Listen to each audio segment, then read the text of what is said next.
মুরলির তারিখ ৭ই নভেম্বর ২০২৪। মুরলির শিরোনাম, শিববাবা এসেছেন তোমাদের সব ভাণ্ডার ভরপুর করতে। বলাও হয়ে থাকে, ভাণ্ডারা ভরপুর তো কাল কণ্টক দূর। প্রশ্ন, জ্ঞানবান বাচ্চাদের বুদ্ধিতে কোন একটি বিষয়ে নিশ্চয় সুদৃঢ়? উত্তর, তাদের এই নিশ্চয় সুদৃঢ় হবে যে আমাদের যে পার্ট আছে সেটা কখনো ঘষে যায় না বা মুছে যায় না। আমি অর্থাৎ এই আত্মাতে ৮৪ জন্মের অবিনাশী পার্ট নির্ধারিত হয়ে রয়েছে। এই জ্ঞানী বুদ্ধিতে থাকলে তবে জ্ঞানবান হবে, না হলে সমস্ত জ্ঞান বুদ্ধি থেকে উড়ে যাবে। ওম শান্তি। বাবা এসে আত্মারূপী বাচ্চাদের উদ্দেশ্যে কি বলছেন, কি সেবা করছেন? এই সময় বাবা এই আধ্যাত্মিক পাঠ পড়ানোর সেবা করেন। তোমরা এটাও জানো যে এখানে বাবারও পাঠ রয়েছে, টিচারের পাঠও রয়েছে আর গুরুর পাঠও রয়েছে। এই তিনটি পাঠ তিনি খুব সুন্দরভাবেই পালন করছেন। তোমরা জানো যে তিনি হলেন বাবা, সদ্গতি প্রদানকারী গুরুও এবং সকলেরই।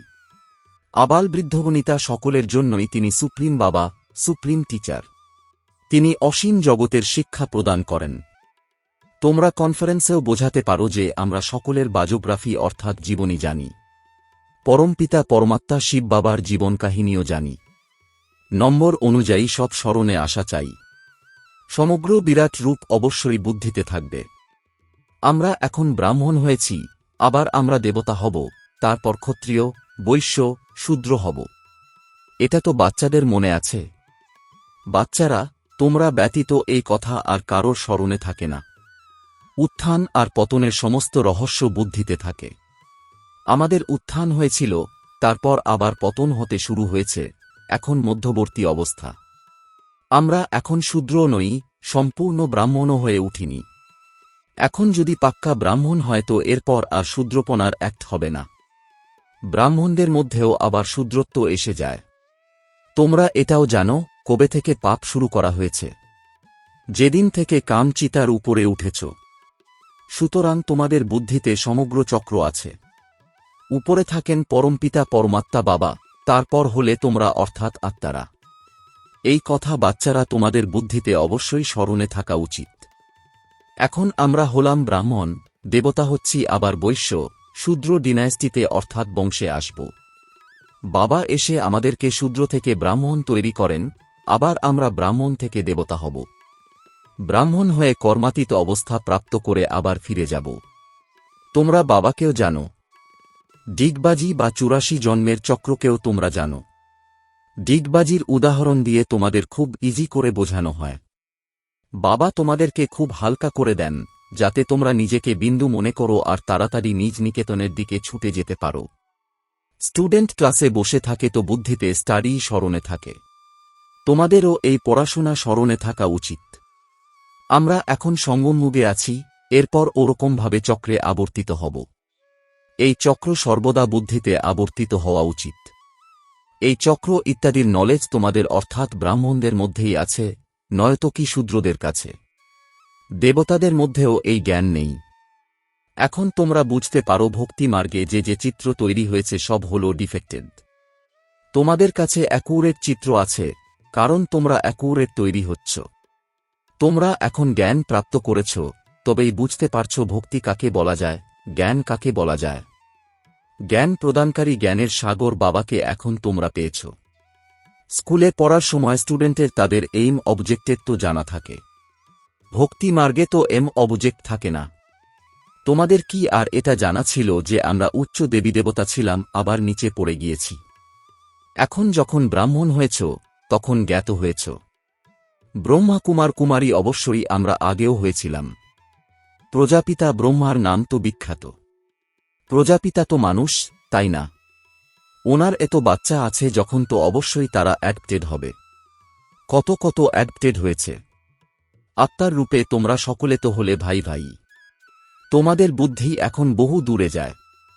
তোমরা জানো যেমন উপরে তারারা রয়েছে, দূর থেকে কত ছোট দেখা যায়। তোমরাও হলে অনেক ছোট আত্মা। আত্মা কখনো ছোটব্য হয় না। হ্যাঁ, তোমাদের পদমর্যাদা অনেক উচ্চ। তাদেরও সূর্য দেবতা, চন্দ্রমা দেবতা বলে। সূর্য বাবা, চন্দ্রমা মা বলে।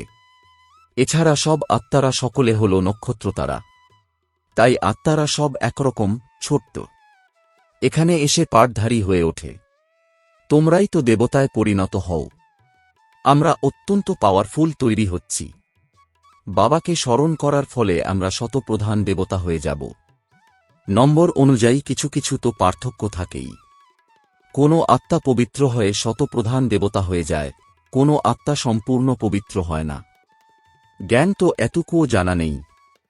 বাবা বুঝিয়েছেন যে বাবার পরিচয় অবশ্যই যেন সকলের পাওয়া উচিত।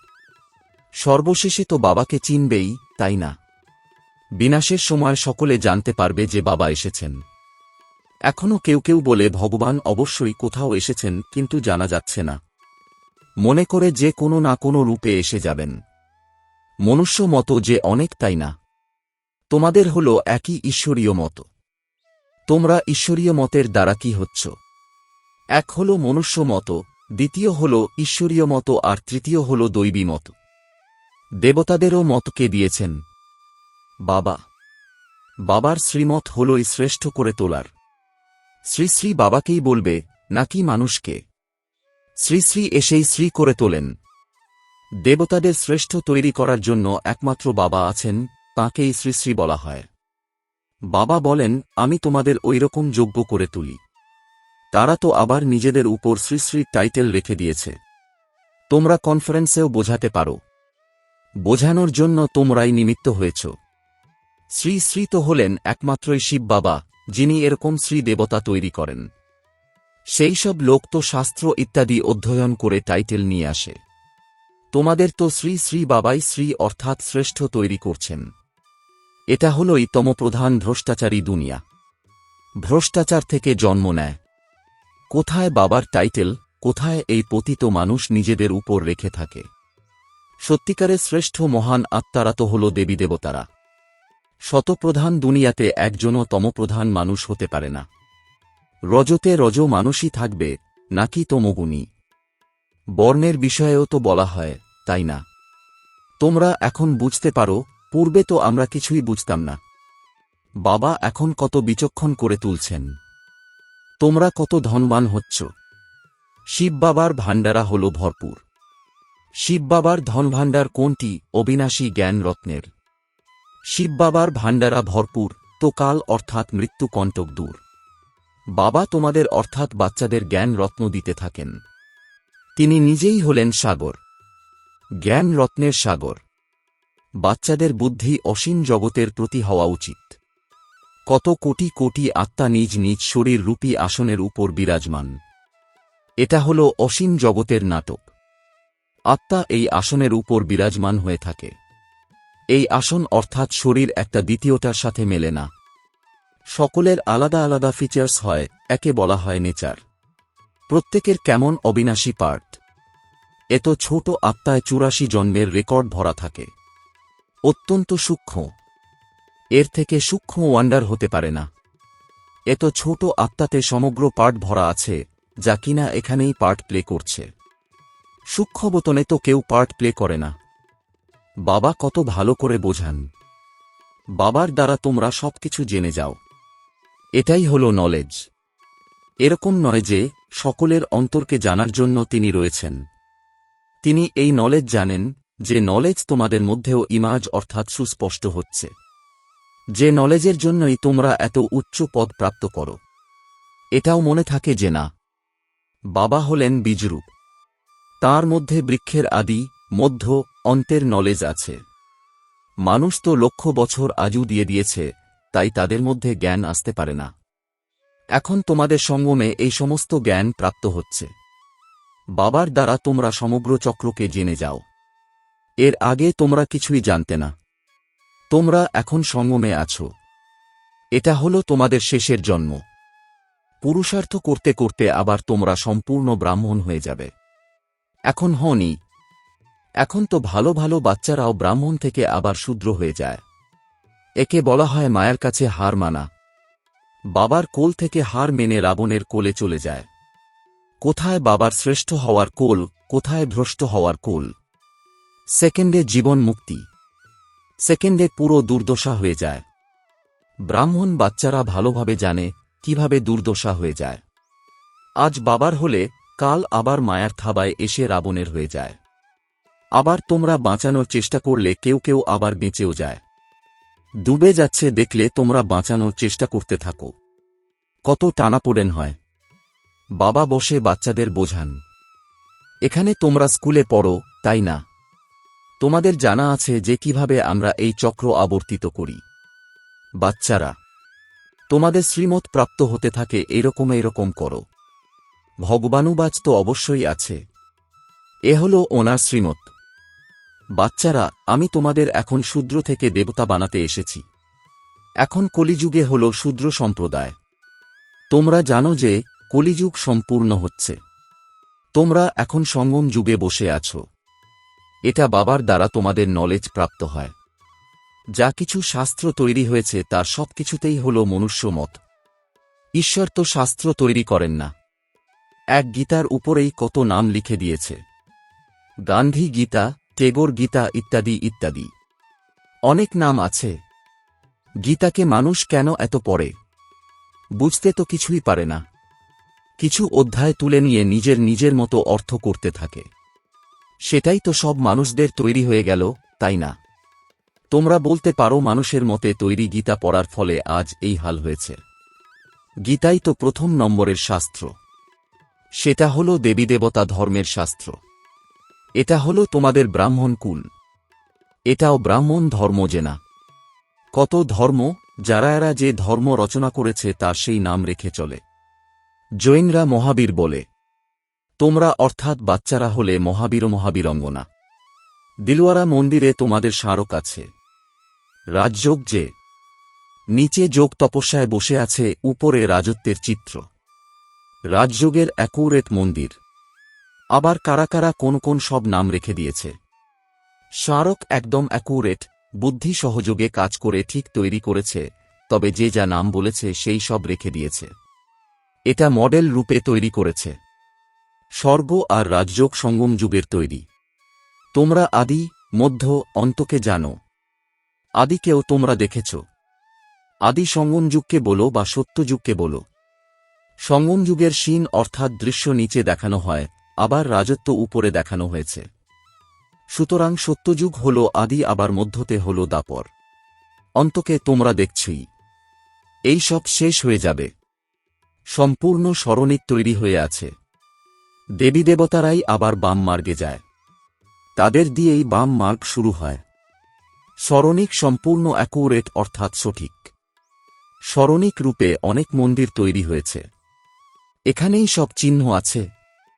মন্দিরও এখানেই তৈরি হয়। দেবী দেবতা ভারতবাসী, তারাই রাজত্ব করে গেছে। তারাই পরে আবার কত কত মন্দির বানায়। শিখরা অনেকে একত্রিত হলে তারা নিজেদের জন্য মন্দির বানিয়ে ফেলবে। মিলিটারির লোকেরাও নিজেদের মন্দির তৈরি করে। ভারতবাসী নিজেদের কৃষ্ণ বা লক্ষ্মীনারায়ণের মন্দির তৈরি করবে। হনুমান, গণেশের তৈরি করবে। এই সমগ্র সৃষ্টির চক্র কিভাবে আবর্তিত হয়, কিভাবে স্থাপনা, বিনাশ, প্রতিপালন হয়, এটা তোমরাই জানো। একে বলা হয় অন্ধকারাচ্ছন্ন রাত। ব্রহ্মার দিন আর ব্রহ্মার রাতেই গাওয়া হয়, কারণ ব্রহ্মাই চক্রতে অর্থাৎ জন্মমরণের আসে। এখন তোমরা হলে ব্রাহ্মণ, আবার দেবতা হবে। মুখ্যত ব্রহ্মা হলেন যে না, ব্রহ্মাকে রাখবে না, বিষ্ণুকে রাখবে। ব্রহ্মা হলেন রাতের আর বিষ্ণু হলেন দিনের। তিনিই রাত্রি থেকে আবার দিনে আসেন। দিন থেকে আবার ৮৪ জন্ম পরে রাতে আসেন। কত সহজ বোঝানো। এটাও সম্পূর্ণ স্মরণ করতে পারো না। সম্পূর্ণ নিয়মে অধ্যয়ন না করলে নম্বর অনুযায়ী পুরুষার্থ অনুসারে পদ প্রাপ্ত হয়। যত স্মরণ করবে শতপ্রধান হবে। শতপ্রধান ভারতেই তমপ্রধান হবে। বাচ্চাদের মধ্যে কত জ্ঞান আছে, এই নলেজ মন্থন করতে হয়। এই জ্ঞান হলই নূতন দুনিয়ার জন্য, যা অসীম জগতের পিতা এসে দেন। সমস্ত মানুষ অসীম জগতের পিতাকে স্মরণ করে। ইংরেজ লোকেরাও বলে, ও গড ফাদার লিবারেটর, গাইড অর্থ তোমাদের অর্থাৎ বাচ্চাদের বুদ্ধিতে আছে। বাবা এসে দুঃখের দুনিয়া আয়রন এজ থেকে বের করে গোল্ডেন এজে নিয়ে যান। অবশ্যই গোল্ডেন এজ পাস করে যায়, তাই তো স্মরণ করে যে না। বাচ্চারা, তোমাদের ভিতরে ভিতরে অনেক খুশি থাকা উচিত আর দৈবী কর্ম করা উচিত। আচ্ছা, মিষ্টি মিষ্টি প্রশিক্ষার্থী বাচ্চাদের প্রতি মাতাপিতা বাপদাদার স্মরণের স্নেহসুমন আর সুপ্রভাত। আত্মাদের পিতা তাঁর আত্মারূপী বাচ্চাদেরকে জানাচ্ছেন নমস্কার। ধারণার জন্যে মুখ্য সার। ১. বাবার থেকে অবিনাশী জ্ঞান রত্নের অক্ষয় ভাণ্ডার প্রাপ্ত হচ্ছে, তাকে মনে রেখে বুদ্ধিকে অসীম জগতে নিয়ে যেতে হবে।